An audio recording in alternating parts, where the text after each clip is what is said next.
오는 18일 개최되는 미한일 3국 정상회담에서 논의될 것으로 알려진 3국 군사훈련 정례화와 관련해 미국 국방부는 북한 위협을 억제하기 위한 3국 간의 연합 방어훈련 논의가 이뤄져 왔다는 점을 상기시키면서 한국, 일본 등 동맹국 방어의 중요성을 거듭 강조했습니다.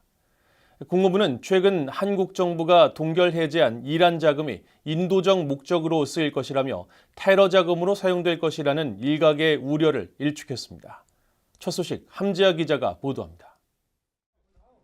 미국 국방부 대변인은 14일 미한일 3국의 군사훈련 정례화와 관련한 BOA의 관련 질문에 조 바이든 미국 대통령과 기시다 후미오 일본 총리, 윤석열 한국 대통령이 지난해 11월 13일 캄보디아 프놈펜 정상회의에서 한 약속을 상기했습니다.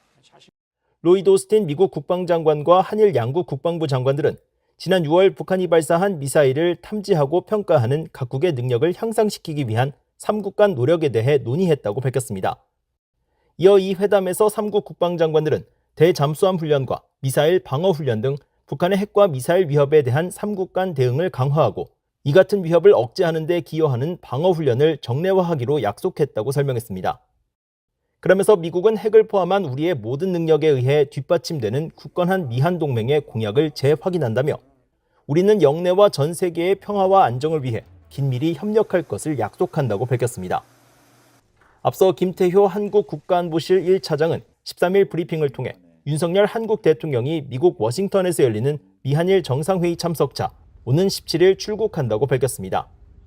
이어 이번 정상회의에서 북한의 핵과 미사일 위협에 공동 대응하기 위한 실질적 협력 방안 등이 집중 논의될 것이라면서 특히 미한일 군사훈련 정례화와 북한 미사일 정보 공조 등 군사 문제 등 여러 문제를 다루는 3국 간 협의체를 언급했습니다.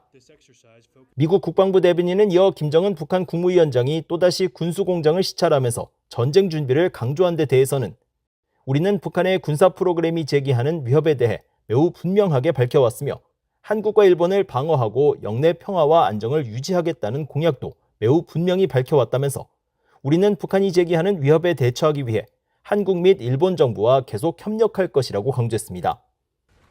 이런 가운데 미국 국무부는 정례 브리핑에서 최근 한국 정부가 미국과의 협의를 통해 동결을 해제한 이란 원유 대금 자금이 테러 자금으로 사용될 우려에 대한 질문을 받고 해당 자금은 인도적 목적으로 사용될 것이라고 확인했습니다.